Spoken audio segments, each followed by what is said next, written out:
उत्तम, अति उत्तम, सर्वोत्तम। महाबली जलंधर, आप केवल महाबली ही नहीं, महाज्ञानी भी हैं। धरती आपको पाकर धन्य हो गई है। हाँ, स्वर्ग और आकाश भी हमें पाकर धन्य हो जाएंगे। और अब ये बताओ कि तुम यहाँ किस प्रयोजन से आए हो? पहले भी एक बार तुम मुझे मूर्ख बना चुके हो। नहीं नहीं महाबली, ऐसा करने की कोई आवश्यकता ही नहीं थी। आवश्यकता ही नहीं थी तो फिर क्यों मुझे लक्ष्मी और विष्णु के साथ संबंध बढ़ाने के लिए आग्रह किया? तुम्हारे विषय में तो कहा जाता है कि तुम जहां जाते हो वहां असुरी भाषा में उसे कबाड़ा कहते हैं। तुम जहां जाते हो वहां कबाड़ा कर देते हो। क्या मेरा भी कबाड़ा करने आए हो नारद?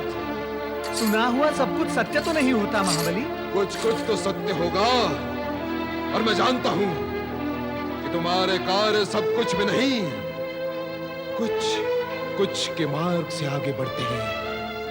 मैं सब कुछ जानता हूं नारद। अपने आने का प्रयोजन बताओ। अब कहने को शेष रह ही क्या गया है महाबली।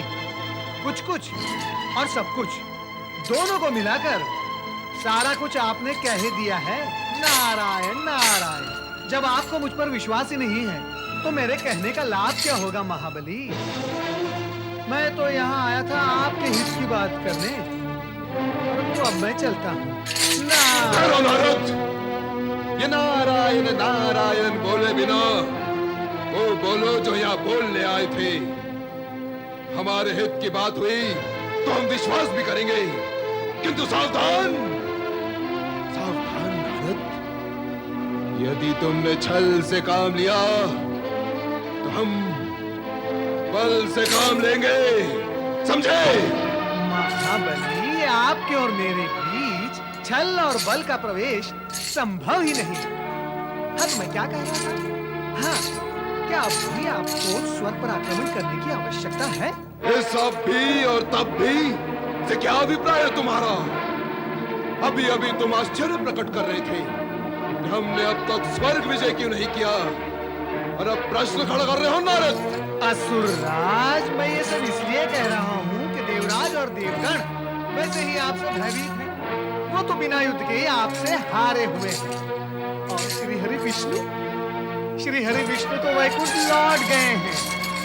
अब वे देवगणों की सहायता कदापि नहीं करेंगे। नारायण नारायण। अब आप जब चाहे तब स्वर्ग पर आक्रमण करके अधिकार प्राप्त कर सकते हैं। अर्थात आपके लिए अब स्वर्ग पर अधिकार प्राप्त करना कोई बड़े पराक्रम की बात नहीं रही। तुम हमारी प्रशंसा कर रहे हो अथवा हमें चुनौती दे रहे हो नारद? स्वर्ग पर अधिकार करना बड़ी बात न सही, किंतु ऐसा कुछ अवश्य है जिस पर अधिकार करना बड़ी बात है। सो तो है महाबली। यदि आपने स्वर्ग पर अधिकार प्राप्त कर लिया तो इस जगत में आपको अन्य किसी पर भी अधिकार प्राप्त करने की कोई आवश्यकता नहीं। इस समय आप संपूर्ण जगत में सर्वाधिक शक्तिशाली, पराक्रमी और अजय सम्राट हैं।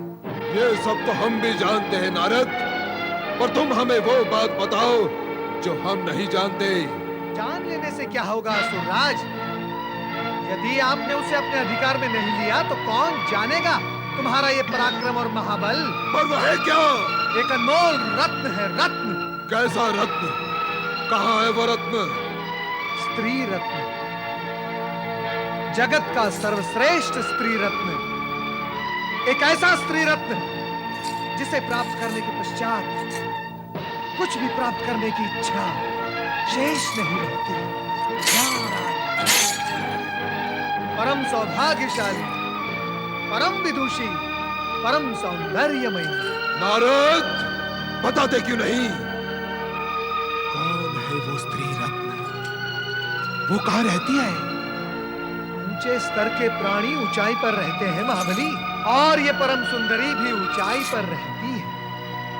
जन साधारण को वहां पहुंचना तो संभव ही नहीं। हम पहुंचेंगे वहां, पर तुम बताओ तो कि वो है कौन? यदि आप वहां तक पहुंच गए महाबली, तो त्रिलोक की संपूर्ण संपदा, ऐश्वर्य और वैभव आप तक पहुंच जाएगा। स्त्री रत्न को प्राप्त करने के पश्चात आप इतने शक्तिशाली हो जाएंगे कि जगत की समस्त शक्तियां आपके सम्मुख नतमस्तक हो जाएंगी। पर नारद, ये तभी हो सकेगा जब हम उस स्त्री रत्न को प्राप्त कर लेंगे, और उसे हम तभी प्राप्त कर सकते हैं जब तुम हमें ये बताओ कि वह है कौन। वो कौन है? वो कौन है ये कहने के लिए मेरे पास न शब्द है न वाणी है। मैं केवल इतना कह सकता हूँ महाबली कि वो सौंदर्य और शक्ति की प्रतिमूर्ति है। अप्सरा यदि उसे छू ले तो वो मैली हो जाए।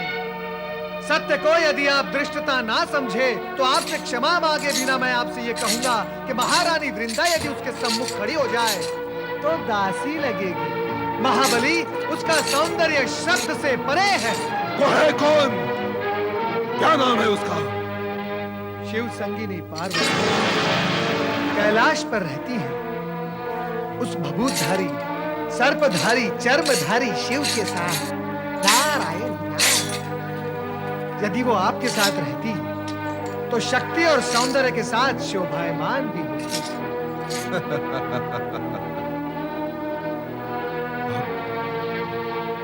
अब ऐसा ही होगा नारद। ऐसा ही होना चाहिए महाबली, ऐसा ही होना चाहिए। अन्यथा आपका ये वैभव, विस्तृत साम्राज्य, शक्ति का विस्तार सब व्यर्थ हो जाएगा महाबली। आप शीघ्र उसे प्राप्त करने के प्रयास करें, और आप जैसे ही उसे प्राप्त कर लें, कृपया कर मुझे सूचित कर दें।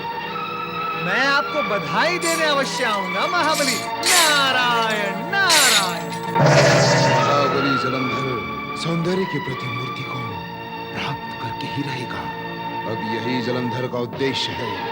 हम पार्वती को चर्मधारी, सर्पधारी शिव से अलग कर देंगे।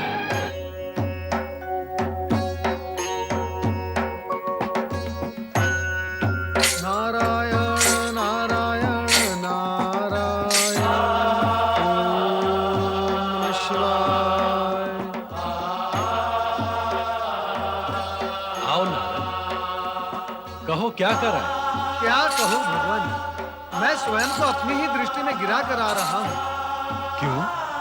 हे भोलेनाथ, आपने मेरी इच्छा के विरुद्ध मुझसे कार्य करवाकर मुझे अपनी ही दृष्टि में लज्जित कर दिया है। प्रभु, इस अपराध भाव को लेकर मैं कहां जाऊं? इस अपराध भाव से मैं कैसे मुक्त हो पाऊंगा? प्रभु, मैं कैसे मुक्त हो पाऊंगा?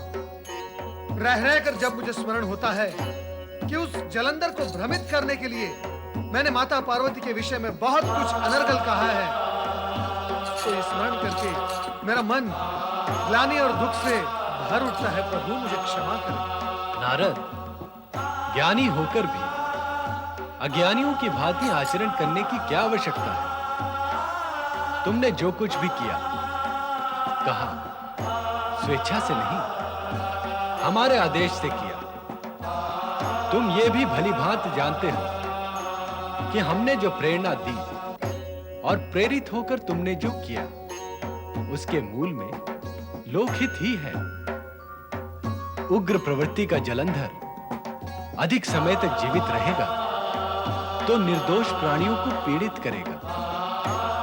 उसके विनाश के आयोजन में ही हम दोनों संलग्न हुए हैं। किंतु जलंधर के विनाश के लिए माता पार्वती के नाम का दुरुपयोग करना क्या आवश्यक था भोलेनाथ? इससे पार्वती के नाम को कुछ भी दोष नहीं लगता नारद, किंतु जलंधर जैसे महापातकों को मृत्यु की दिशा दिखाने के निमित्त अकल्पनीय आयोजन भी करने पड़ते हैं। ऐसे में इनकी अनैतिकता इनसे नीति विरुद्ध कार्य करवाकर मृत्यु की ओर धकेल देती है। हाँ भुवनेश्वर, अकाल मृत्यु के कुएं की ओर अनैतिकता के मार्ग से होकर ही जाना पड़ता है। वही तो किया गया है नारद। हे त्रिकालदर्शी, आपकी लीला अपरंपार तो है ही, आश्चर्यकारी और कल्पनातीत भी है। जिस चमत्कारिक ढंग से आप अपनी लीला रचाते हैं, उसी अद्भुत ढंग से आप उसे समेट भी लेते हैं। नारायण नारायण। भोलेनाथ, अब तो भगवान विष्णु और माता लक्ष्मी जलंधर के अतिथि नहीं है, अर्थात अब जलंधर के भाग्य कक्ष में अशुभ ग्रह प्रवेश कर चुके हैं। हाँ नारद, लक्ष्मी और विष्णु का वहां अतिथि बनना, तत्पश्चात वहां से अदृश्य हो जाना, यह सब पूर्व निर्धारित था। ओम नमः शिवाय। सर्वत्र भोलेनाथ की ही लीला है, चाहे जलंधर हो या सती वृंदा। नारायण नारायण।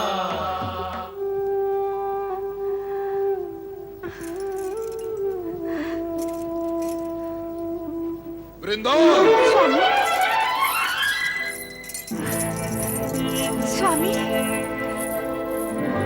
आप शीघ्र लौट आए स्वामी। अब हमें स्वर्ग विजय की कामना नहीं रही, अब हम कामनी रत्न प्राप्त करना चाहते हैं। कामिनी रत्न? अर्थात स्त्री रत्न। स्त्री रत्न? वो तो आपके पास है, स्वयं आप ही ऐसा कहते रहे हैं। हम तुम्हारे स्थान पर एक नवीन स्त्री रत्न लाएंगे।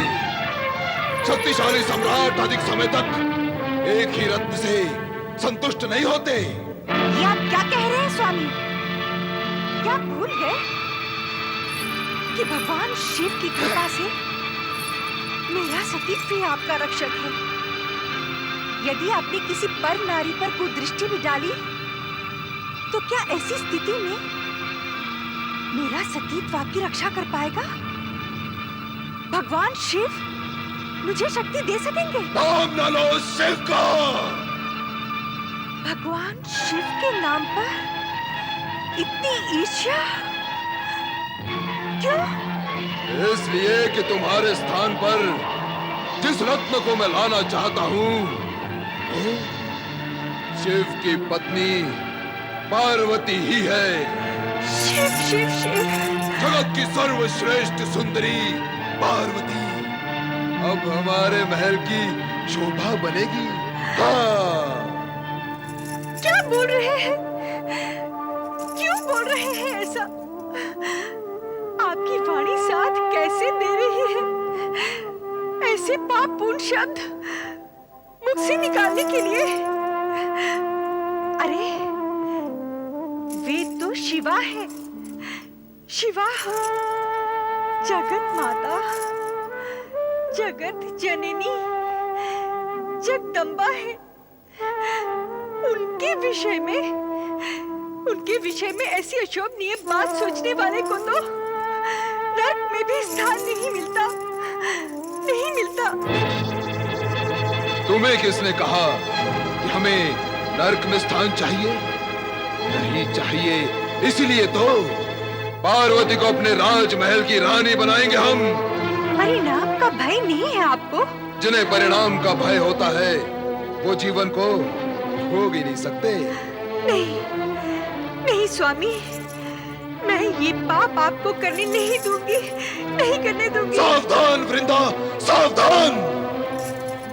यदि तुमने हमारे मार्ग में बाधा बनने की चेष्टा की अथवा पार्वती और हमारे बीच आने का प्रयत्न भी किया, तो हम तुम्हें समाप्त कर देंगे।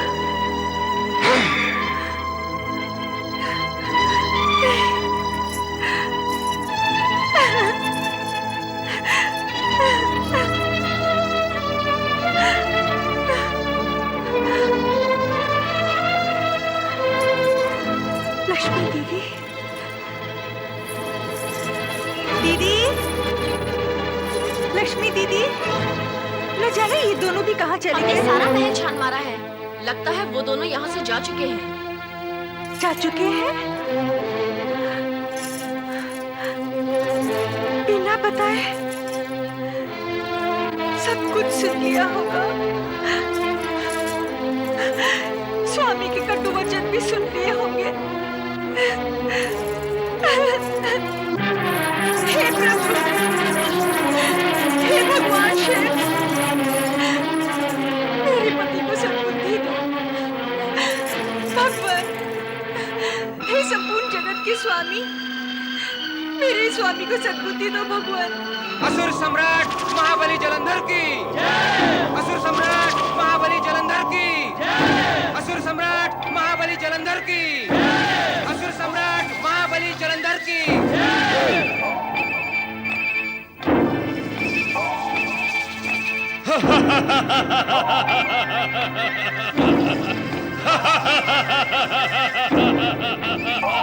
तुम आ गए राहु। हम तुम्हारी प्रतीक्षा कर रहे थे। मुझे किस लिए बुलाया महाबली? राहु, जब कार्य विशेष हो और अन्य कोई इसे करने में असमर्थ हो, तब तुम्हें ही याद करना पड़ता है। आज्ञा करे महाबली, मुझे क्या कार्य करना है? आज्ञा तो हम कर देंगे, किंतु तुम्हें उसका पालन भी करना होगा। असुरराज, आपकी आज्ञा का उल्लंघन करने का मैं कैसे दुस्साहस कर सकता हूँ? तो कैलाशवासी शिव से जाकर कहो कि वो अपनी सुंदर और रूपवती पत्नी पार्वती हमें सौंप दे। असुरराज, ऐसा करना उचित नहीं होगा। सावधान रहो। हमें उचित अनुचित का ज्ञान देने का दुस्साहस स्वयं गुरु शुक्राचार्य भी नहीं कर सकते। तो फिर तुम क्यों अपने शत्रु बनना चाहते हो? किंतु महाबली, भय लगता है राहु, भयभीत हो गए। महाबली, कामदेव ने केवल काम उत्पन्न करने की चेष्टा की थी तो शिव ने अपना तीसरा नेत्र खोलकर उसे भस्म कर दिया था। कामदेव की भस्म तो उसकी पत्नी रति को प्राप्त हो गई थी, किंतु मैं उसे पत्नी को सौंपने की बात कहूंगा तो क्या मेरी भस्म भी किसी को प्राप्त हो सकेगी? राहु, कायल, भयभीत होकर अन्य असुरों को भी भयभीत कर रहा है तो? महाबली, शिव के सम्मुख शुभ और अशुभ बात करने में किसे भय नहीं लगता। फिर वे हम असुरों के पूज्य भी तो हैं, क्या उनके सम्मुख जाकर ऐसा करना? आप बंद कर और सुन, कि अभी तक तेरा केवल शीश शेष है। यदि तूने हमारी आज्ञा न मानी तो हम इसे खंडित कर समुद्र में फेंक देंगे।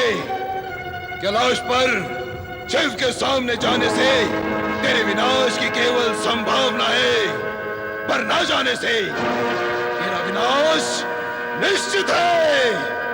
अब बोल, तू आ जाएगा अथवा नहीं? बोल। जाऊंगा महाबली, अवश्य जाऊंगा।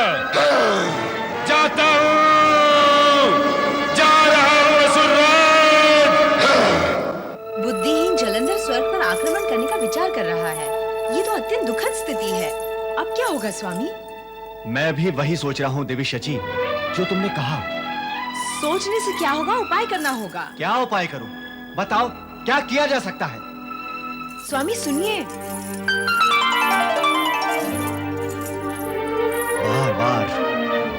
बार बार एक ही संकट सिर पर आ पड़ता है।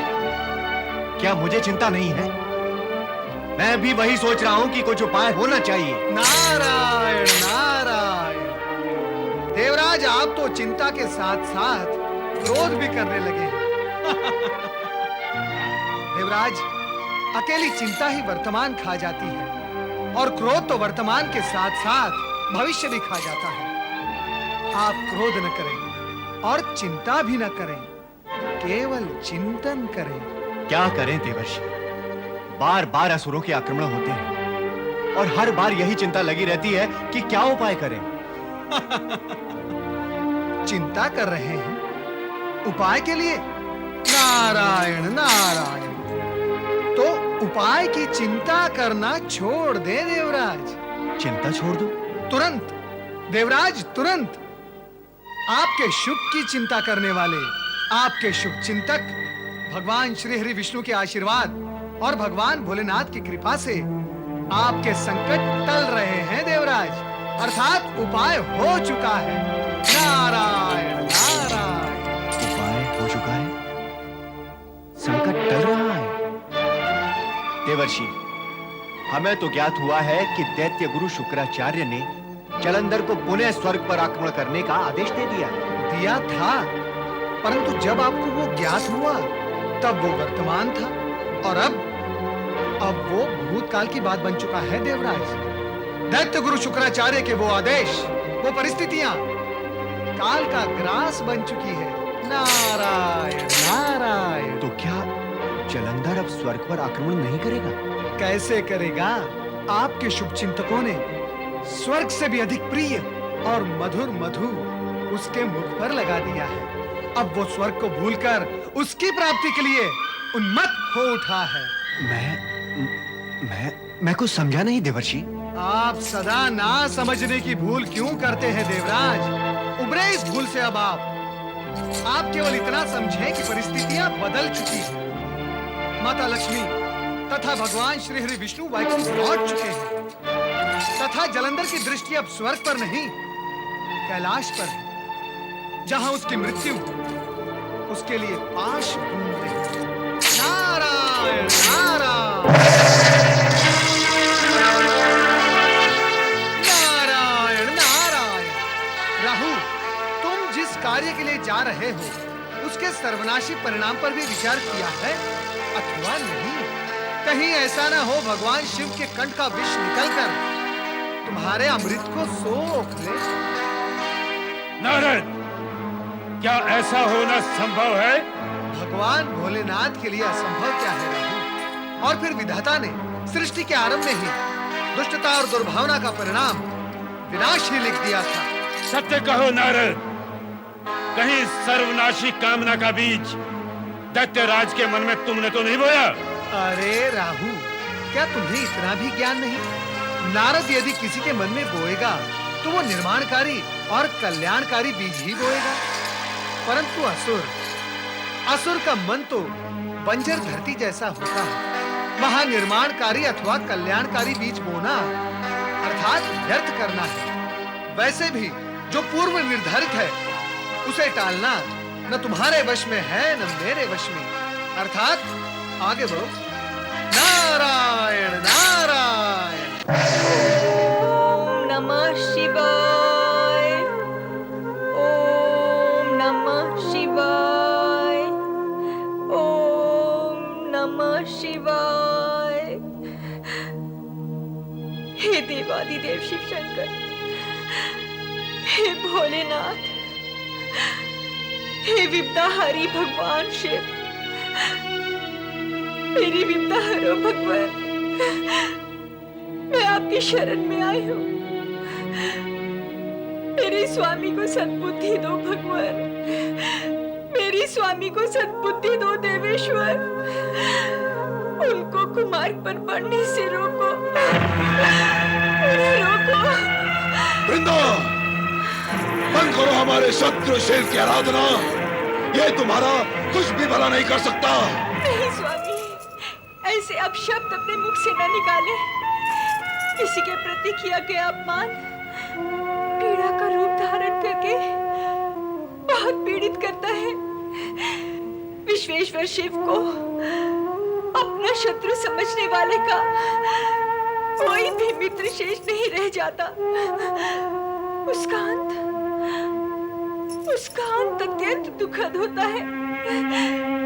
मैं आपकी पत्नी नहीं चाहती कि अपने स्वामी को दुखद स्थिति में देखूं। इसीलिए आप शिवद्रोही न बने।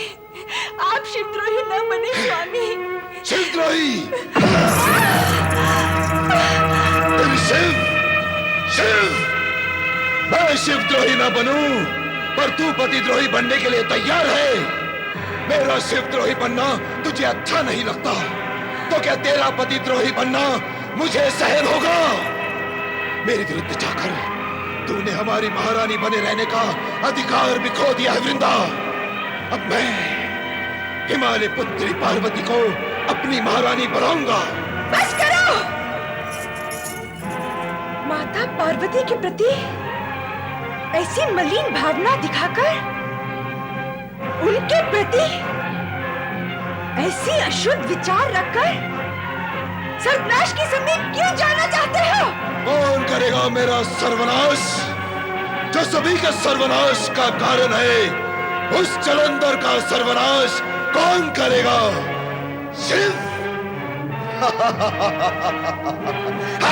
अहंकार प्राणी की बुद्धि हर लेता है।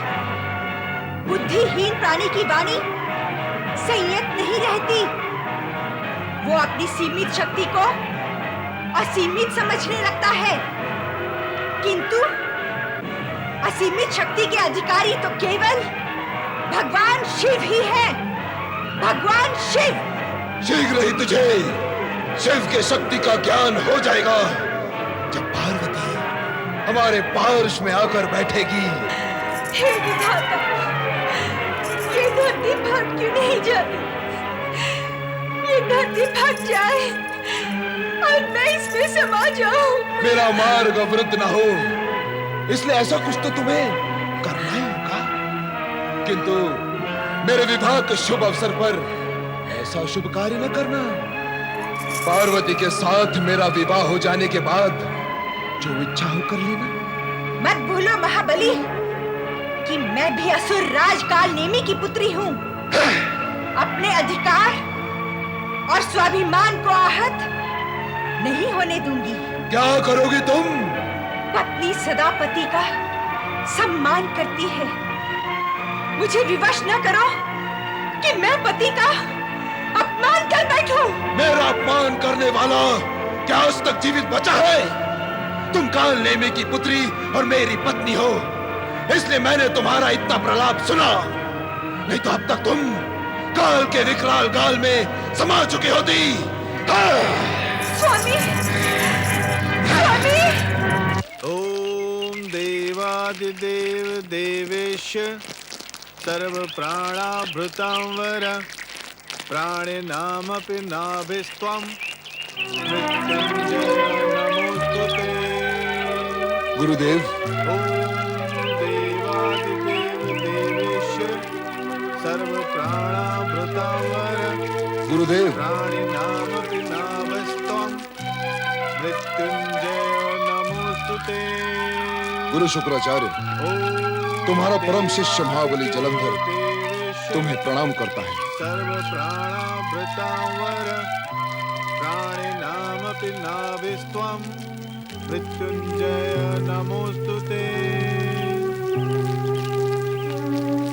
ओम देवादिदेव देवेश गुरु, सर्व प्राणाभृतांवर ये कठोर मुद्रा प्राणिनाम मेरे प्रति उपेक्षा और मेरे प्रणाम के उत्तर में क्रोध, ऐसा क्यों गुरुदेव? मैं तो आप ही का पालित पुत्र हूं। मैं तो आपके आशीर्वाद की इच्छा लेकर आया हूं, और आप हैं कि गुरु होकर मुंह फुलाए बैठे। मेरी ओर देखिए गुरुदेव, मेरी ओर देखिए। गुरुदेव, मैंने आपकी इच्छा के अनुसार अपनी बहन लक्ष्मी और बहनोई विष्णु को अपने भवन से विदा कर चुका हूं। विदा कर चुके हो, किंतु उन्हें अपने यहाँ लाकर जो भयंकर भूल तुमने की है उसका परिणाम तो तुम्हें भुगतना ही होगा जलंधर। मेरी दूर और दिव्य दृष्टि देख रही है कि तुम पर विनाश की काली छाया मंडरा रही है। इसीलिए भगवान शिव को प्रसन्न करने के लिए मैं ये श्रेष्ठ यज्ञ कर रहा हूँ। शिवेष्ठ यज्ञ विनाश की काली छाया मिटाने के लिए? गुरु, इससे विनाश की काली छाया मिटेगी नहीं और भी अधिक घनी हो जाएगी। शिव हमारा शत्रु है, उसे प्रसन्न करने की नहीं, उसे पराजित करने की आवश्यकता है। मैं उसे पराजित करूंगा और उसकी सुंदर पत्नी पार्वती को अपनी महारानी बनाऊंगा। तेरा सर्वनाश तेरे मुख से बोल रहा है जलंधर। अब तुझे महाकाल से कोई नहीं बचा सकता, स्वयं मैं भी नहीं। अरे अदूरदर्शी, क्या बुद्धि और विवेक ने सदा सदा के लिए तेरा साथ छोड़ दिया है? इतना उत्तेजित क्यों हो रहे हो गुरु? ऐसा मैंने क्या कह दिया जो तुम्हें इतना कुछ मुझसे कहना पड़ रहा है? पाप करते समय पापी को भी यह ज्ञान नहीं होता कि वो पाप कर रहा है। तुम्हारी स्थिति भी वही है। अरे असुर हुए तो क्या हुआ? हमारे भी कुछ रीति नीति और सिद्धांत हैं।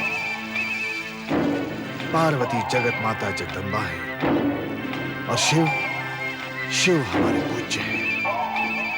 उनके प्रति ऐसी कुत्सित भावना रखने वाले का कभी कल्याण हो सकता है?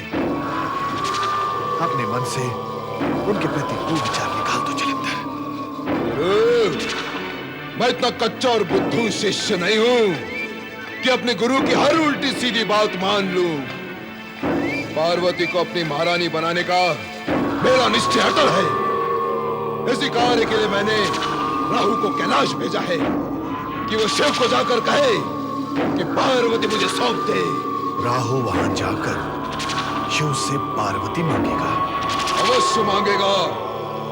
और यदि शिव ने सीधे सीधे मेरा प्रस्ताव स्वीकार नहीं किया और पार्वती को मुझे सौंप नहीं दिया, तो मैं कैलाश पर आक्रमण करके पार्वती का बलपूर्वक अपहरण कर लाऊंगा।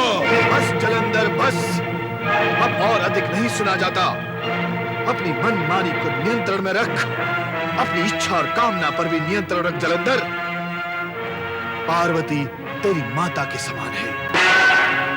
उनके विषय में ऐसे विचार लाना घोर पाप है। उनके बस बस गुरु बस, बहुत हुआ। मैं जिसे अपनी पत्नी बनाना चाहता हूं, तुम बरबस उसे मेरी माता बनाए जा रहे हो। माता वही होती है जो पुत्र को अपने गर्भ से जन्म देती है। बार बार माता माता कह कहकर मुझे भ्रम में डालने की आवश्यकता नहीं है गुरु। मैं यहां माता का पुत्र बनने की कामना लेकर नहीं आया हूं। मैं तो यहां पार्वती का पति बनने की इच्छा लेकर आया हूं। और उसके प्राप्ति के इस अभियान में तुम्हें मेरा साथ देना ही होगा गुरु। नहीं, नहीं, ऐसे पाप कर्म में मैं तुम्हारा सहभागी कदापि नहीं बनूंगा। कदापि नहीं बनूंगा। गुरु का कर्तव्य होता है शिष्य को विजय मार्ग पर आगे बढ़ाना, उसे कुमार्ग से रोकना। पर तुम तो मुझे भी अपने साथ इस पाप की खाई में घसीटना चाहते हो। ऐसा सर्वथा नहीं होगा जलंधर। यह सर्वथा नहीं होगा तो फिर वो अवश्य होगा। क्या होगा? मैं तुम्हें दैत्य गुरु के पद और घरों से वंचित कर दूंगा और जगत के समस्त असुरों को बुलाकर उनसे ये कहूंगा कि दैत्य गुरु शुक्राचार्य दैत्य शत्रु बन चुके हैं, इसलिए उनकी आज्ञा न मानकर उनका बहिष्कार करो। ये देवताओं के पक्ष में सोचने और बोलने लगे हैं, इसलिए उनसे संबंध विच्छेद कर दो। मैं यही करूंगा। तुम अपने गुरु के साथ ऐसा कठोर व्यवहार करोगे? उस गुरु के साथ जिसे तुम अभी अभी अपना पालक पिता मान रहे थे? उस गुरु के साथ जिसने तुम्हें शस्त्र और शास्त्र विद्या में पारंगत बना दिया? मैं कुछ नहीं करूंगा गुरु। जो कुछ होगा तुम्हारी इच्छा से ही होगा। तुम्हारी इच्छा मेरा सहभागी बनने की नहीं है, तो मेरी इच्छा भी तुम्हें अपना गुरु बनाए रखने की नहीं होगी। जलंधर, अपने गुरु से प्रतिशोध लेने के लिए क्या तुम समस्त असुर जाति को गुरुहीन कर दोगे? गुरुहीन होकर असुर जाति मिट नहीं जाएगी। मिट जाने दो, मिट जाने दो समस्त असुर जाति को। पर महाबली जलंधर अपनी इच्छा नहीं मिटा सकता। हाँ, मुझे असुर जाति की रक्षा तो करनी ही होगी। फिर तो मेरा साथ भी देना होगा। अन्य कोई उपाय नहीं है जलंधर। शिष्य के सम्मुख गुरु ने सत्य को स्वीकार कर लिया। यह तो जगत में एक अनोखी बात हो गई गुरु। अब मैं चलता हूं अपने अभियान पर।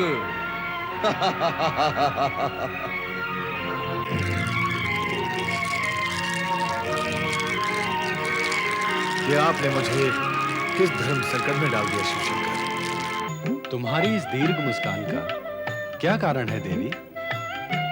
आज आपका ध्यान समाधि में नहीं है, इसलिए मेरा प्रसन्न होना स्वाभाविक है स्वामी। हमारी समाधि का तुम्हारी प्रसन्नता से क्या संबंध है देवी?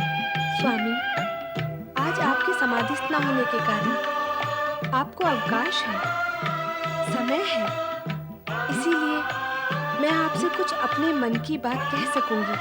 कहो, क्या कहना चाहती हो? ये बताएं प्रभु, लक्ष्मी देवी और श्री हरि विष्णु जलंधर के अतिथि बन चुकने के बाद अब देवताओं के शुभ चिंतक रहेंगे या नहीं? नहीं। हे शिव, जलंधर के विषय में चर्चा हुई है तो ये भी सुन लो।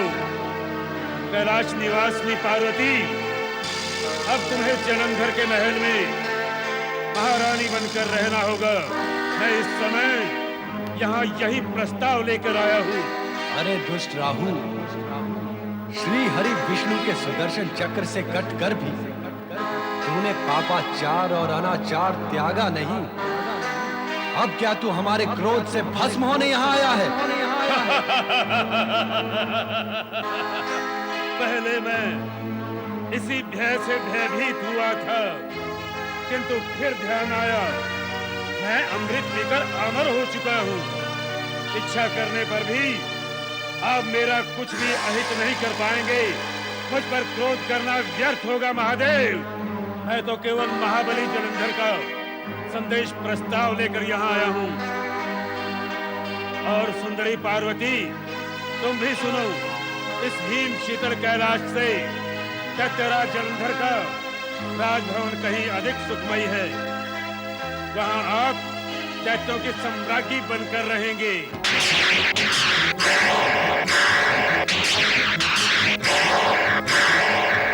जलंधर का ये घृणित प्रस्ताव हमारे सामने रखकर तुमने हमारे क्रोध को जागृत कर दिया है राहु। अब जाकर दुष्ट जलंधर से कहना कि ये विचार त्याग दे, अन्यथा हमारे क्रोध का भाजन बनेगा, जिसका परिणाम महाभयंकर होगा, और वो होगा केवल जलंधर का अंत। ये तो समय बताएगा महादेव कि किसका अंत होगा।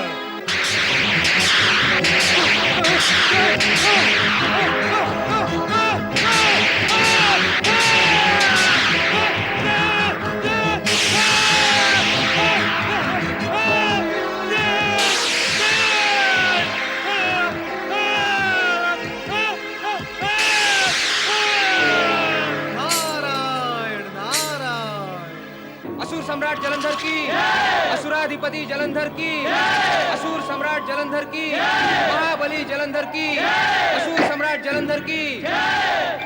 महाबली, मेरी रक्षा करो महाबली, मुझे बचाओ महाबली, मुझे शिव के क्रोध से बचाओ महाबली, मेरी रक्षा करो महाबली। तूने तो अमृत को भी विष कर दिया। अमृत पी लेने पर भी मृत्यु से डरकर कायरों के भांति चित्कार करता है। जिस जलंधर के सम्मुख आते हुए भय भी भयभीत होता है, उसके सम्मुख आकर तू भय से भयभीत क्यों हो रहा है? पर महाबली, राहु, हमारे सामने आने से पहले ये पर और परंतु समुद्र में फेंक कर आया करो। हमारे राज्य में शिव और उसका क्रोध प्रवेश नहीं कर सकता। अब कहो, क्या समाचार लाए हो? महाबली, मैंने जब आपका प्रस्ताव वहां सुनाया तो शिव पार्वती दोनों ने सुनकर रुद्र रूप दिखाया और आपके प्रस्ताव को ठुकराकर क्रोधाग्नि मेरे पीछे छोड़ दी। मेरा विचार है कि आप पार्वती को पाने का विचार ही त्याग दें।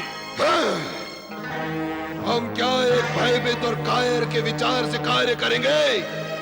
दुर्बुद्धि, विचार तो बलवान का माना जाता है, कायर का नहीं। हमें मंत्रणा देने की धृष्टता तो स्वयं गुरु शुक्राचार्य भी नहीं करते। तो तूने इतना साहस कैसे जुटा लिया कि हमें विचार पर विचार करने की मंत्रणा दे? महाबली, जो विचार नहीं करता वो अनाचार, पापाचार और अत्याचार करने लगता है। राहु, अपने शब्दों को विराम लगा, नहीं तो कहूंगा, अवश्य कहूंगा। विचार नष्ट होने से बुद्धि भ्रष्ट होती है, बुद्धि भ्रष्ट होने से जीवन नष्ट होता है, जैसा कि मेरे साथ हुआ। अब आपकी भी यही गति होगी। अब और अधिक आपका साथ देकर अपने आप को संकट में नहीं डालूंगा।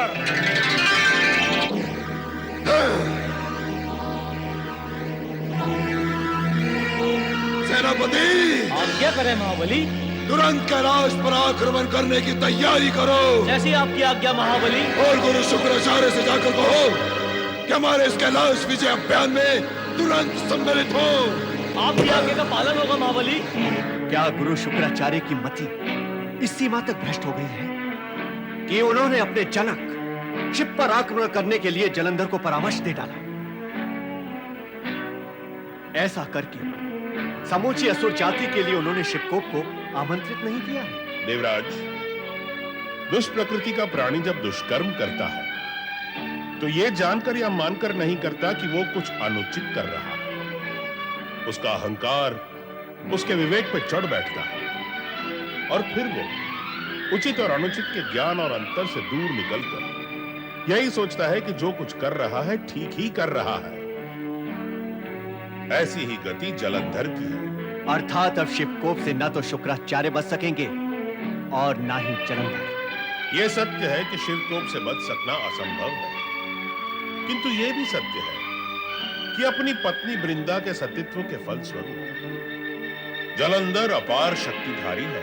यदि अपार शक्तिधारी अपनी शक्ति का दुरुपयोग करे, दूसरों के अधिकारों का हरण करे, अनैतिक और अनुचित आचरण से किसी वस्तु को प्राप्त करना चाहे, तो क्या उसकी अपार शक्ति क्षीण नहीं हो जाती?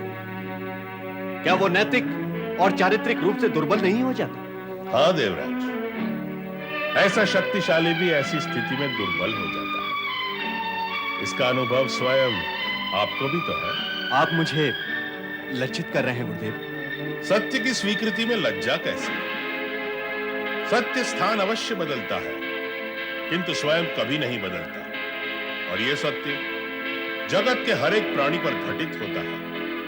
मैं, तुम, जलंधर अथवा अन्य कोई भी जब अपनी शक्ति का दुरुपयोग करके दूसरे के लिए कष्ट का कारण बनते हैं, तो यही कष्ट देने की भावना सिर पर बैठकर हमें दुर्बल बनाती है और हम स्वयं कष्ट में आ जाते हैं। देखना, यही गति जलंधर की भी होगी। मेरे भैया जलंधर ने कार्य तो अनुचित ही किया है। क्या भोलेनाथ उसे क्षमा कर देंगे अथवा दंड देंगे? देवी लक्ष्मी, अब क्या होगा प्रभु? जो भी होगा विधि की रचना के अनुसार ही होगा। अर्थात भगवान शिव क्या मेरे भैया जलंधर को अपने क्रोध से भस्म कर देंगे? तुम क्या चाहती हो? वो तुम्हारा भाई है, इसलिए भगवान शिव कैलाश पर उसका स्वागत करते हुए पार्वती को सहर्ष उसे सौंप दे और उससे कहें कि पार्वती मैं तुम्हें सौंपता हूं, भस्म मैं किसी और को कर दूंगा, क्योंकि तुम लक्ष्मी के भाई हो। यही चाहती हो तुम? मेरा अभिप्राय ऐसा तो नहीं है। तो फिर क्यों चिंतित हो अपने उस भाई के लिए जो महापाप और दुष्कर्म के लिए सचेष्ट है? क्यों डूबी हो शोक में अपने उस महापात की भाई के लिए जिसे न तो बहन बहनोई की लाज है और न ही महाशक्ति का मान सम्मान? धरती के प्राणी इसी कारणवश तो दुखी हैं। जगत में इसीलिए तो अशांति है। मानव का चरित्र इसी कारण से ऊपर नहीं उठ पा रहा है। नैतिकता और मर्यादा इसीलिए तो सीमाएं लांघ चुकी हैं। किस लिए प्रभु? किस लिए? ये सब आप किस विषय में कह रहे हैं? स्पष्ट है कि तुम्हारे और जलंधर के विषय में कह रहा हूं। जब एक भाई किसी की पत्नी पर कुदृष्टि डालता है तो बहन को दुखी होने की क्या आवश्यकता है? उसे तो क्रोधित होना चाहिए। उसे विधाता से प्रार्थना करनी चाहिए कि उस महापापी को धरती से उठा ले। यदि ऐसा हो तो पापी पाप करने में संकोच करेगा, किंतु ऐसा होता नहीं। जब ऐसा नहीं होता तो किसी की बहन, पत्नी और पुत्री पर कुदृष्टि डालने वाला अपने बहन और संबंधी के मौन को अपने कुकर्म की सहमति मानकर प्रोत्साहित होता है और आगे चलकर प्रोत्साहन का यही मार्ग प्रकृति के संकेत पर मृत्युलोक की ओर मुड़ जाता है। नहीं प्रभु, नहीं। एक चरित्रहीन भाई के हित में तुम कई बार नहीं बोल चुकी हो, किंतु जगदंबा पार्वती के प्रति मर्यादाहीनता का आचरण करने पर भी तुमने उसका विरोध करते हुए भी एक बार भी नहीं कहा। तुमने जलंधर को एक बार भी रोका टोका नहीं कि माता के समान पूज्य पार्वती के प्रति अपवित्र विचार न करे। जगत के साधारण प्राणी और मानव इसी पक्षतापूर्ण व्यवहार के कारण ही दुखी, अशांत व पीड़ित हैं। वे भूल ही जाते हैं कि पति, पुत्र व भाई को कुकर्म के लिए प्रताड़ित न करके निष्पक्ष भाव से उनका कठोर विरोध न करने से वे कुकर्मी को कष्ट के कठोर कुठारे में ढकेल रहे हैं। क्या हम सबको ये आचरण शोभा देता है? नारायण नारायण। ऐसा करना तो पृथ्वी के प्राणियों को भी शोभा नहीं देता श्रीहरि, किंतु मनुष्य का तो स्वभाव ही बन गया है। नारद, अब तुम किस स्वभाव की बात करने लगे? मनुष्य स्वभाव की बात कर रहा हूं मैं माता, मनुष्य स्वभाव की बात कर रहा हूं। इन दिनों धरती वालों ने जो आए सो प्रसन्न जाए की नीति अपना रखी है, अर्थात कोई किसी को दुष्कर्म करने से रोकता नहीं। क्यों? सभी दुष्कर्मी हैं। एक दुष्कर्मी दूसरे दुष्कर्मी को दुष्कर्म करने से क्यों रोकेगा? नारायण नारायण। क्या धरती पर एक भी सत्कर्मी शेष नहीं रहा? नहीं नहीं, इतना निराश होने की आवश्यकता नहीं। शेष है, किंतु करोड़ों में एक, जिसकी पुकार दूर तक नहीं जाती। इसीलिए कोई कुछ भी करता है उसे कोई कुछ नहीं बोलता। इसीलिए धरती पर अत्याचार और अनाचार बढ़ रहे हैं। नारद, तुम्हारे आने से विषय परिवर्तन हो गया है। तो मैं फिर चला जाता हूँ, विषय वर्तन में आ जाएगा। वैसे मेरा विचार है कि महाबली जलंधर के विषय में चर्चा हो रही थी। हाँ नारद, देव लक्ष्मी इसीलिए चिंतित है कि कहीं भगवान भोलेनाथ जलंधर को भस्म ना कर दें। कदापि नहीं। अपने ही तेज से उत्पन्न महाबली जलंधर को वे कभी भस्म नहीं करेंगे। नारद की बात पर शंका ना करो देवी। जलंधर कितनी भी नीचता का प्रदर्शन करे, किंतु भोलेनाथ अपनी गरिमा के अनुरूप ही कार्य करेंगे। हाँ, दोनों के युद्ध का रूप क्या होगा ये तो समय ही बताएगा। नारायण नारायण।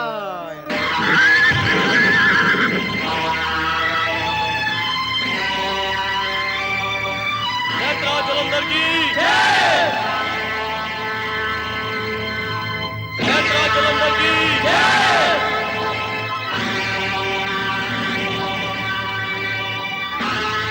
जलंधर की जय। जलंधर की।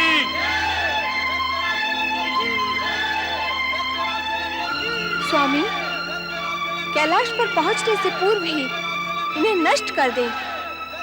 जलंधर को कैलाश तक पहुंचने दो, उसकी धृष्टता का दंड उसे अवश्य मिलेगा।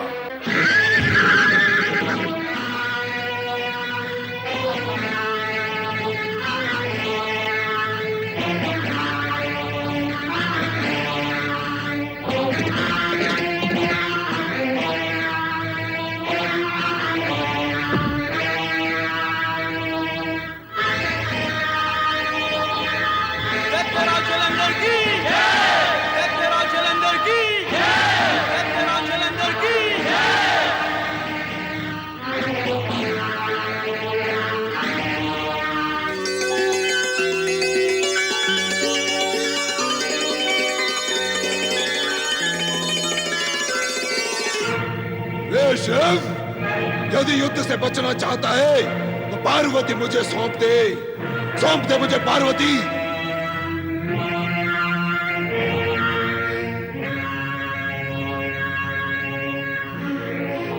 आप मौन क्यों हैं स्वामी? शुक्राचार्य, तुमने हमारी ही आराधना करके महामृत्युंजय मंत्र की सिद्धि प्राप्त की है। हमारे उस वरदान और उपकार का क्या यही प्रत्युत्तर है? दैत्य गुरु होने के कारण मैं विवश और असहाय हो गया हूँ महादेव। सावधान शुक्राचार्य, यदि तुमने इसी समय इस दुष्ट का साथ नहीं त्यागा तो मैं तुम्हारी सारी सिद्धियां इसी समय नष्ट कर दूंगी।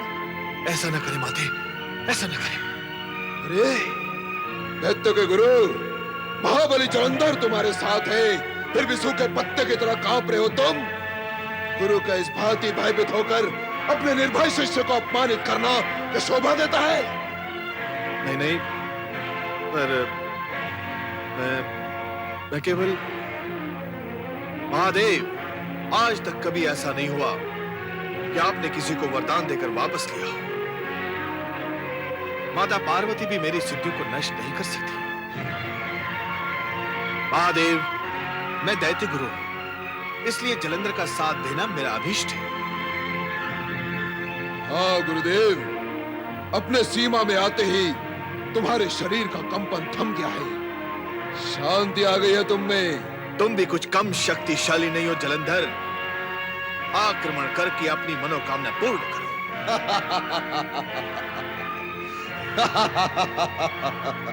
पार्वती ने मेरा मन मोह लिया है। अब इसे प्राप्त करके ही मेरे मन को शांति मिलेगी। तुमने जलंधर की बुद्धि भ्रष्ट करके हमारे कोप को जागृत किया है शुक्राचार्य। अब तुम इसके दुष्परिणाम से बच नहीं सकते।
दैत्य गुरु, आपकी ये दुर्दशा कैसे हुई?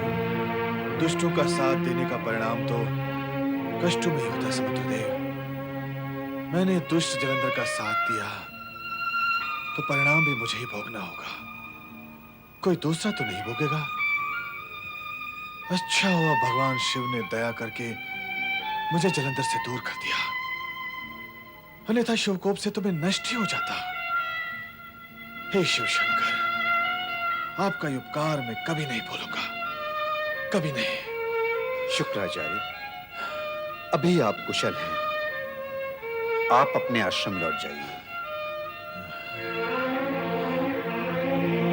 आओ सुंदरी, मेरे समीप आओ। मेरी रानी बनकर स्वर्ग से भी अधिक सुख भोगो। इस भवुद्धारी से भला तुम्हें वो सुख का प्राप्त होगा जो मैं तुम्हें दे सकता हूं। आओ, मेरे समीप आओ। सावधान जलंधर, वीरभद्र। वीरभद्र,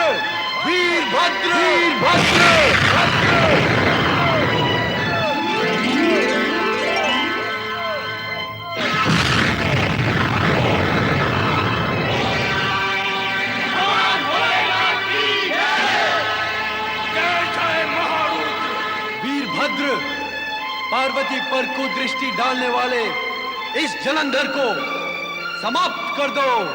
जो आज्ञा।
वीरभद्र की दशा देख ली ना तूने? यदि तुझमें साहस है तो स्वयं आकर युद्ध कर मुझसे। आजा दुष्ट जलंधर!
खड़ग उठाओ।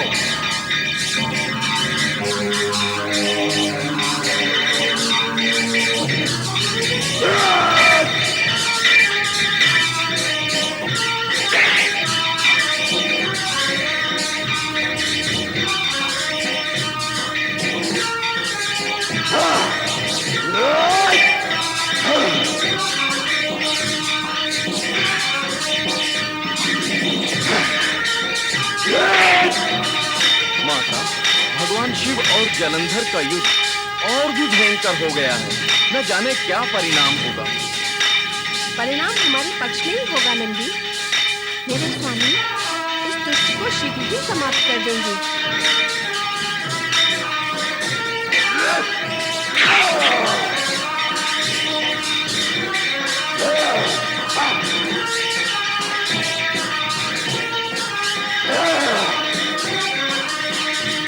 भगवान भोलेनाथ की जय!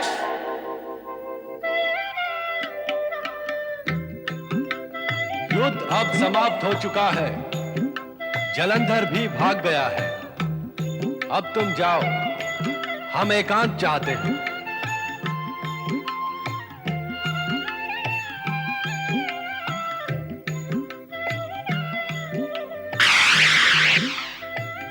स्वामी क्या हुआ?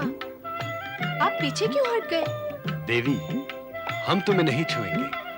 तुम ही हमारा हाथ थाम कर हमें एकांत में ले चलो। आज से पहले तो आपने ऐसा व्यवहार नहीं किया था स्वामी। आज आपको क्या हो गया है? कुछ भी तो नहीं। आओ, हमें अपने हृदय से लगा लो। आओ सुंदरी, आओ भी सुंदरी।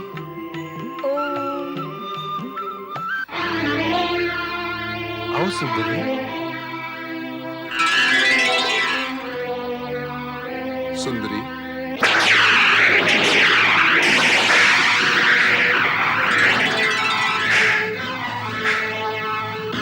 मायावी, दुष्ट, जलंधर, अब तेरे जीवन की श्वासें समाप्त हो चुकी हैं।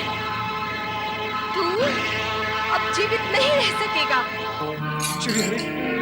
श्री हरि, ये कैसी शिवलीला आरंभ हो रही है? नारद, लीला तो ऐसी और वैसी ही होती है। और फिर शिवलीला, वो कब और कहां से आरंभ होकर कब और कहां समाप्त होगी, इस विषय में कुछ भी नहीं कहा जा सकता। क्योंकि उनकी लीला अभी गतिमान है, गंतव्य तक नहीं पहुंची है। जब पहुंचेगी तब सुखद परिणाम लेकर ही पहुंचेगी। अतः हम सबको उसकी प्रतीक्षा करनी होगी। श्री हरि विष्णु, श्री हरि विष्णु, श्री हरि विष्णु।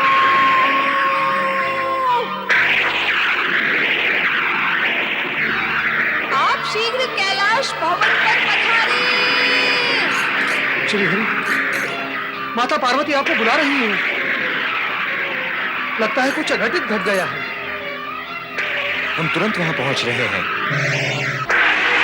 कहीं देवी पार्वती, आपने मुझे किस कार्य व कारणवश स्मरण किया है? श्री हरि, दुष्ट जलंधर ने मुझ पर कुदृष्टि डालकर मेरे सतीत्व तेज को आहत किया है। अब तो उस दुष्ट का अंत होना ही चाहिए। पर कैसे? आप मुझसे पूछ रहे हैं कैसे? जो दुष्ट दूसरे की पत्नी की गरिमा नहीं समझता और उस पर कुदृष्टि डालता है, उसे जीवित रहने का कोई अधिकार नहीं। उस दुष्ट जलंधर ने कैलाश पर आक्रमण किया, मुझ पर कुदृष्टि डाली और मुझे सुंदरी कहा। जलंधर का उद्देश्य तो अपवित्र था, दृष्टि मलिन थी, मन में पाप था। हम तो जलंधर को समाप्त करना चाहते हैं।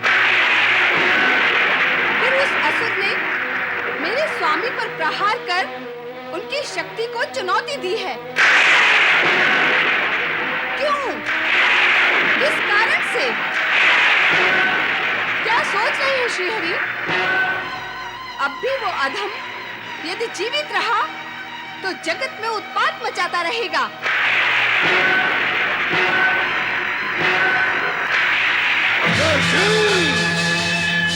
हे मायावी, छल किया है तूने हमसे। तू दंड पाने के योग्य है। दैत्यराज महाबली जलंधर हूँ। मेरा जन्म युद्ध करने और देवताओं को परास्त करने के लिए हुआ है। ये संभाल मेरा वार।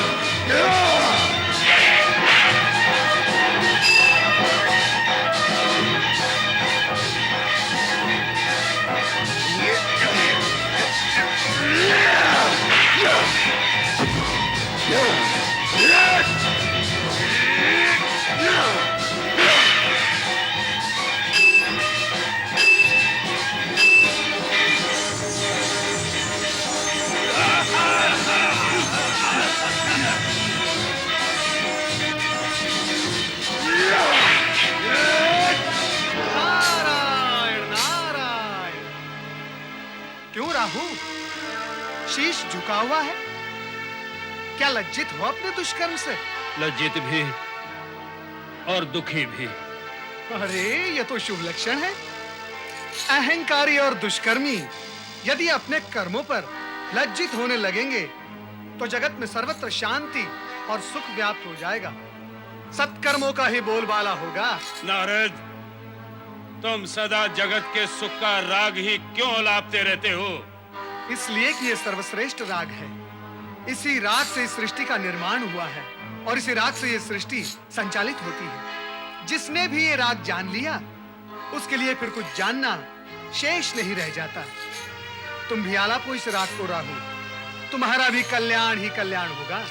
अपने ही कहते रहोगे या मेरे भी सुनोगे? नारायण नारायण, आज तुम्हारे पास भी सुनाने के लिए कुछ है। उत्तम, अति उत्तम। सदा तो सुनते ही रहते हो, आज सुनाओगे? सुनाओ, शीघ्र सुनाओ। तुम मुझसे लज्जा का कारण पूछ रहे थे ना? हाँ हाँ, वैसे अहंकार और दुर्भावना का आभास होते ही लज्जा आती है, किंतु तुम्हारे साथ क्या कारण है? क्या दैत्यराज जलंधर ने तुम्हें प्रताड़ा है? नाम ना लो उस दुष्ट का। वो दैत्य नहीं, दैत्यों का शत्रु है। यदि मुझे उसके दुष्टता का ज्ञान पहले होता तो कभी साथ न देता। उसका साथ देने के कारण ही मैं लज्जित हूँ। अभ्यास करो लज्जित होने का और अपने अन्य असुर बंधुओं को भी अभ्यास कराओ।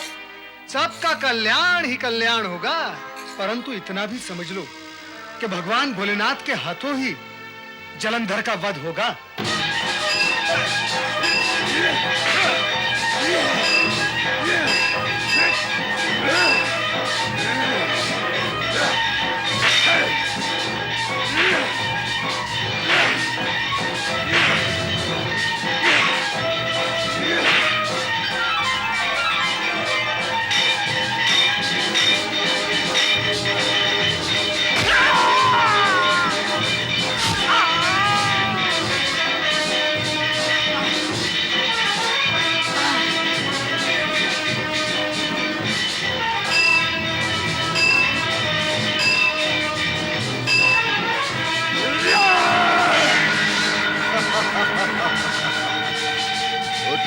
हरामी गधा, उठो!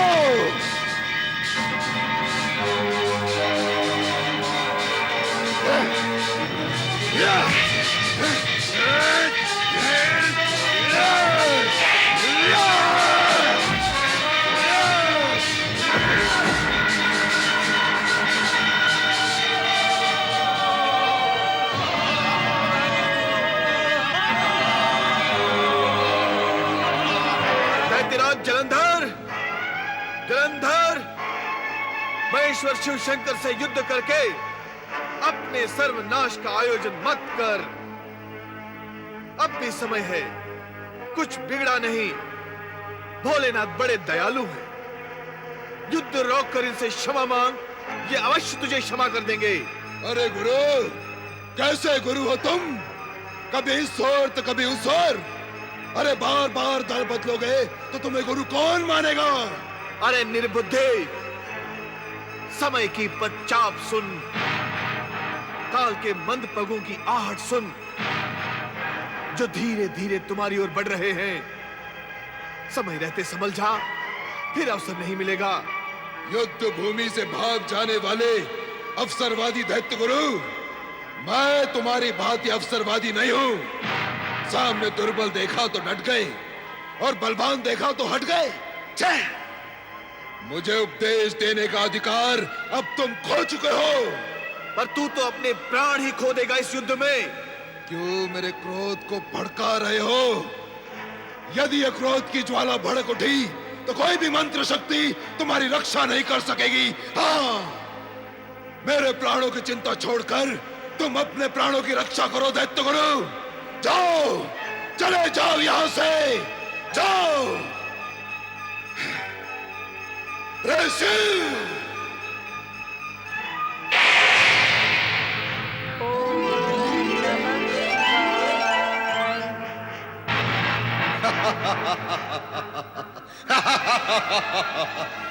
देखा दैत्य गुरु, तुम्हारे शिव का त्रिशूल भी मेरे प्रभाव से व्यर्थ हो गया। हाँ। तुम्हारी बुद्धि भ्रष्ट हो गई है जलंधर, इसलिए तुम नहीं समझ पाओगे कि त्रिशूल का इस भांति असफल होना शिव की लीला है। परम ज्ञानी ध्यानी नहीं समझ सके शिव की लीला को, तो तुम जैसा पापी क्या समझेगा? सत्य तो यह है कि काल तुम्हारे सिर पर मंडरा रहा है और अब तुम पर आकर बैठेगा अवश्य।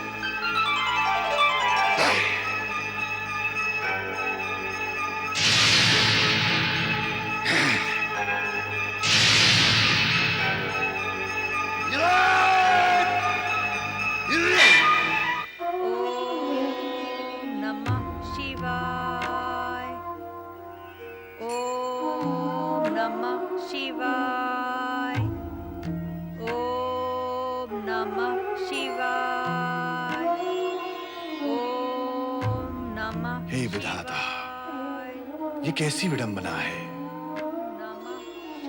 कि पति शिव के साथ भीषण और निर्णायक युद्ध कर रहा है और पत्नी इधर उसी शिव की आराधना में लीन है।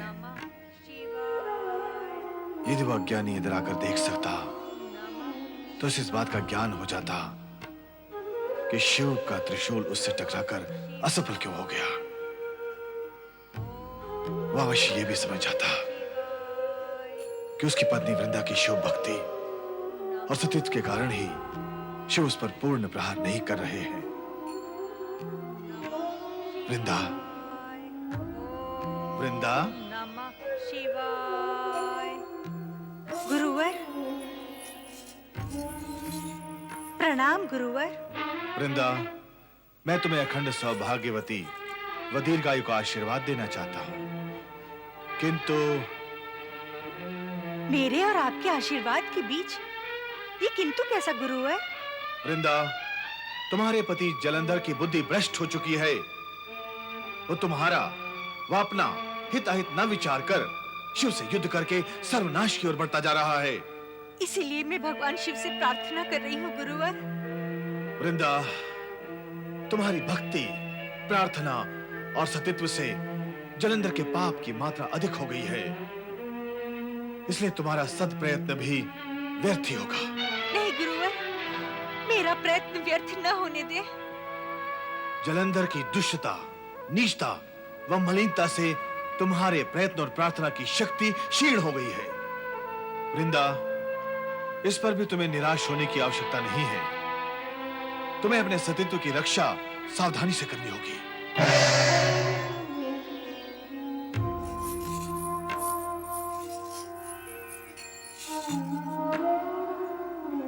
ओम नमः शिवाय। ओम नमः शिवाय। श्रीमन नारायण नारायण नारायण। नारद, तुम इस समय यहाँ?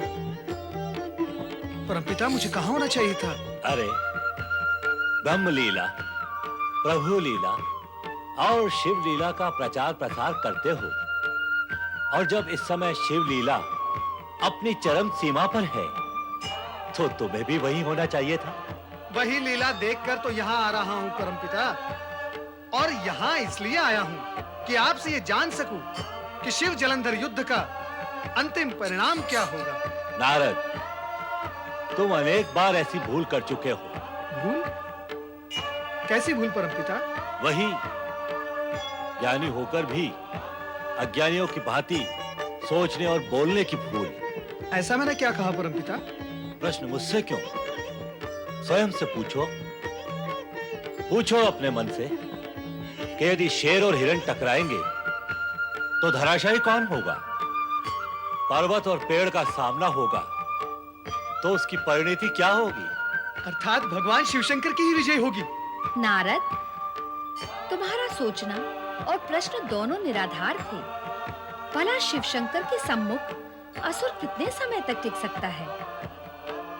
ये जो समय लग रहा है, इसके मूल में कारण है वृंदा की पतिव्रतता। और नारद, सत्य ये है कि ये युद्ध शिव और जलंधर में नहीं, प्रत्युत वृंदा के पतिव्रत धर्म और जलंधर के अधर्म के बीच हो रहा है।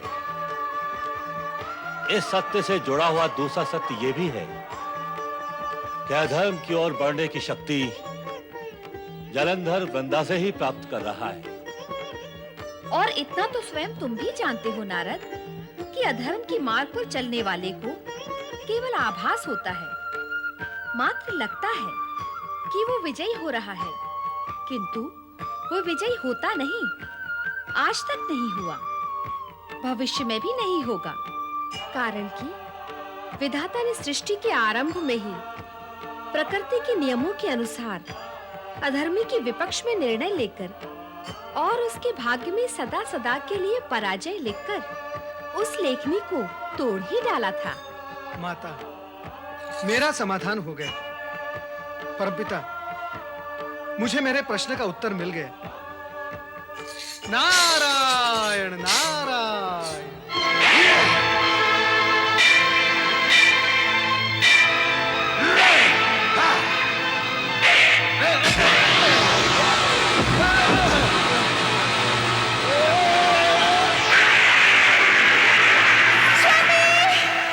क्या हुआ महारानी, क्या हुआ? मैंने एक बहुत अशुभ स्वप्न देखा है कि स्वामी युद्ध से लौट आए हैं। नहीं महारानी, युद्ध से कोई लौटा नहीं। महारानी जी, महारानी जी,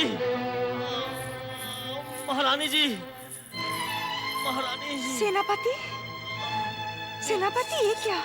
स्थिति हमारे प्रतिकूल है महारानी जी। असुर सेना शिवगढ़ द्वारा समाप्त हो चुकी है। और स्वामी? उनका कुछ पता नहीं है। पता नहीं है?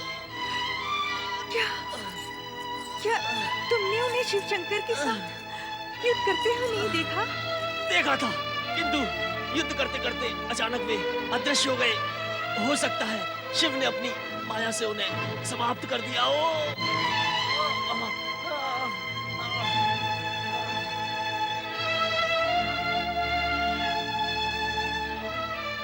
मेरा सतीत्व जब तक पवित्र है, तब तक मेरे स्वामी का कोई भी बाल बांका नहीं कर सकता, नहीं कर सकता।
स्वामी, आप किस चिंता और सोच में डूबे हैं? देवी पार्वती ने मुझे धर्म संकट में डाल दिया है देवी। कैसा धर्म संकट स्वामी? क्या बताएं और कैसे बताएं? इस विषय में मौन रहना ही उत्तम होगा। समय आने पर तुम्हें सब ज्ञात हो जाएगा देवी। समय तो इस समय भी आया हुआ है। आप मुझे ज्ञात कराएं कि कैसा धर्म संकट है। हठ ना करो देवी। मैं हठ नहीं, आग्रह कर रही हूँ स्वामी। वो भी ना करो। आग्रह करने का अधिकार तो मुझे है। पति पर धर्म संकट आया हो और पत्नी को ज्ञात ना हो, क्या पत्नी के लिए यह धर्म संकट नहीं है? मैं तुम्हें केवल इतना ही बता सकता हूं कि इस संकट का संबंध जलंधर और उसकी पत्नी वृंदा से है। स्वामी,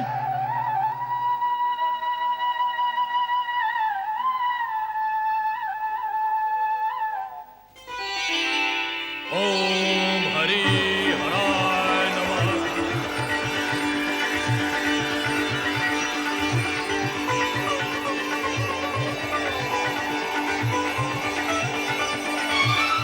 क्या उनका कहीं भी पता नहीं चला?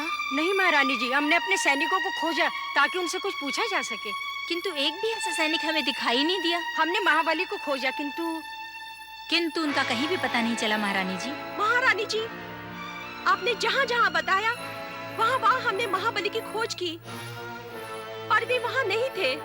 वे नहीं थे तो उनकी कोई सूचना भी नहीं मिली, किंतु वे आपके समक्ष कहने योग्य नहीं है। सुनंदा, उन नागरिकों ने ये पूछने पर जो कहा वो आपके सुनने योग्य नहीं है महारानी जी।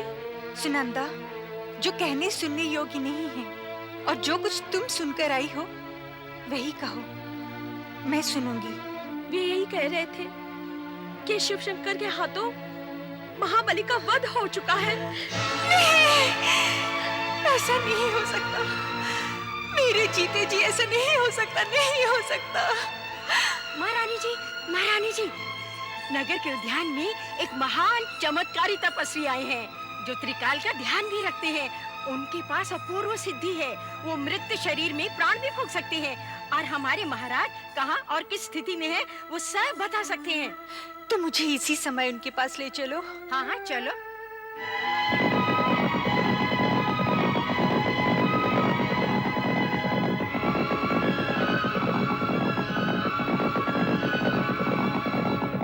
ओम हरि हराय नमः।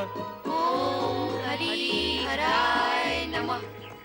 ओम हरि हराय नमः। ओम हरि हराय नमः। ओम हरि हराय नमः। ओम हरि हराय नमः। ओम हरि हराय नमः।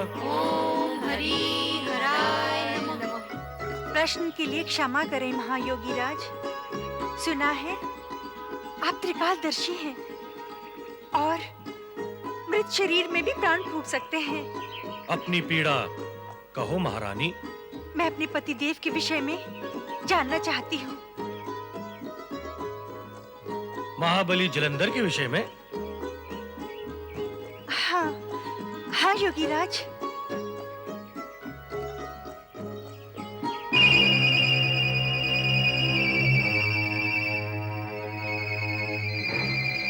अमंगल दिखाई दे रहा है।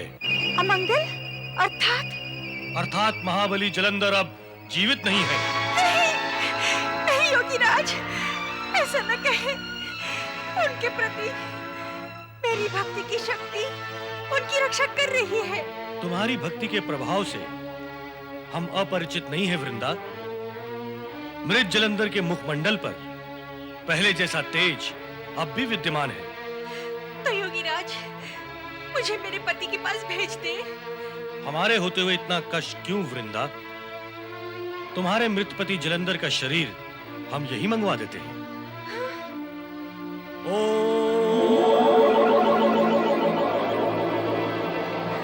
स्वामी!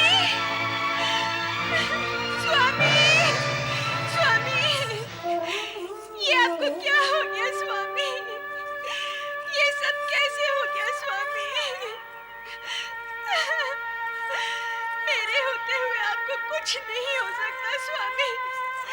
आपको कुछ नहीं हो सकता स्वामी।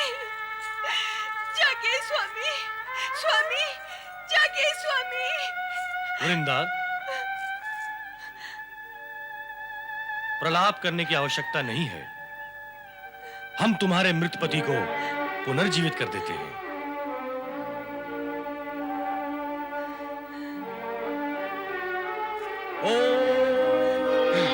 स्वामी, स्वामी, स्वामी,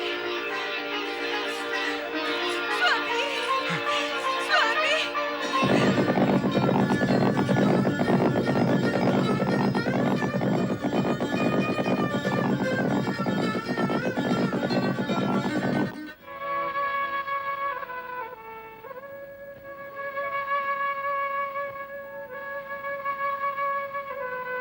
माता, नारद का प्रणाम स्वीकार करें। ये क्या, आप अकेली हैं, वो भी उदास?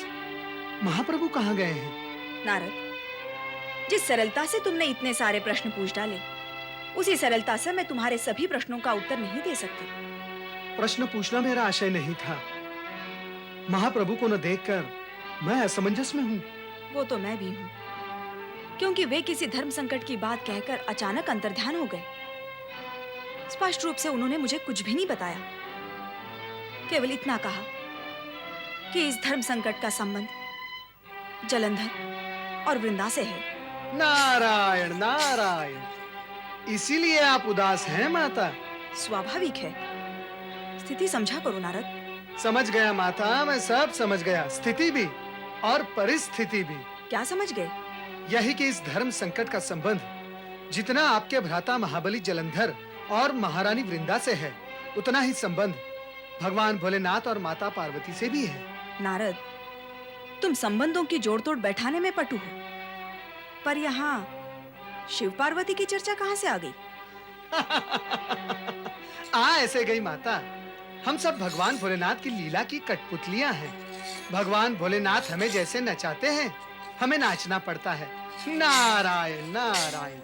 परंतु आप चिंता न करें, भगवान श्री हरि विष्णु शीघ्र ही अपना कार्य पूर्ण कर लौट आएंगे। श्री हरि विष्णु ने जलंधर के मृत मायावी शरीर को प्रकट करके वृंदा को आश्वस्त कर दिया था कि जलंधर जीवित है और शेष कार्य को पूर्ण करने हेतु श्री हरि विष्णु ने ऐसी लीला रची जिसके परिणाम स्वरूप जलंधर का अंत होना निश्चित था। इस लीला के प्रभाव से वृंदा का मन अशांत और पीड़ित हो उठा। उसे सांत्वना देते हुए श्री हरि विष्णु ने कहा, तुम्हारे मन की पीड़ा की शांति के लिए मैं तुम्हें वरदान देता हूं कि देवी लक्ष्मी की प्रतीक तुलसी में तुम सदा सदा के लिए निवास करके पूज्यता प्राप्त करोगी। सौभाग्यवती स्त्रियां तुम्हारी पूजा करके सौभाग्य का सम्मान प्राप्त करेंगी। इतने पर भी अब मेरे जीवित रहने का कोई अर्थ नहीं है। मैं जा रही हूँ। ओम नमः शिवाय।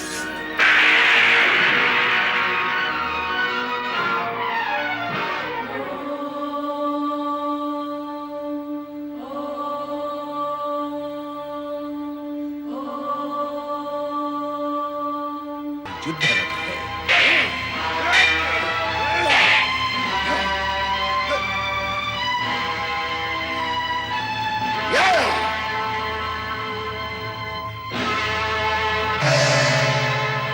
पार्वती को पाना ही मेरा एकमात्र लक्ष्य है।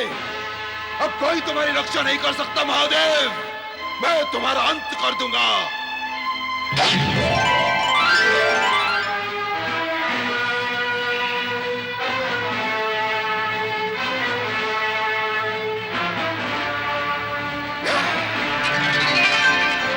जलंधर, जलंधर,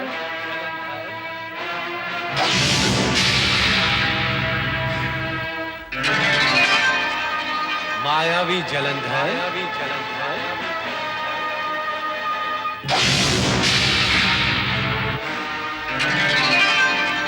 महाबली जलंधर, महाबली जलंधर,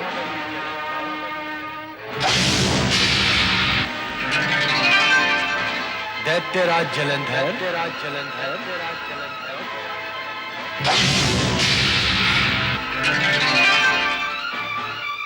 शक्तिशाली जलंधर, शक्तिशाली जलंधर,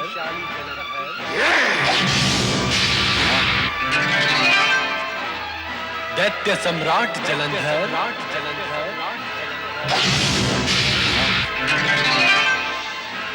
असुराधिपति जलंधर,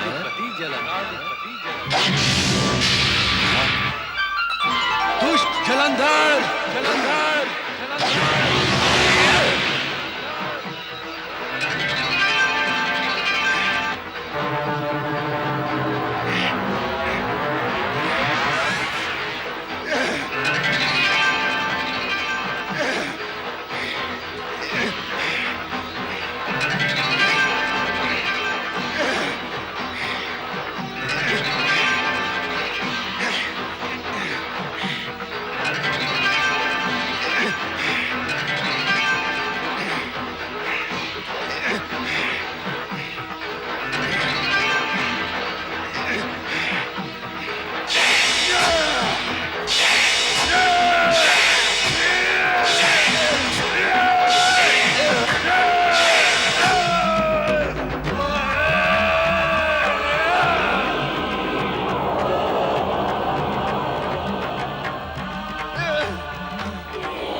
जलंधर, जलंधर, सुन, सुन, तेरा मृत्यु खंड बज रहा है। तेरे पाप का घड़ा भर चुका है। तेरा अंतकाल समीप है।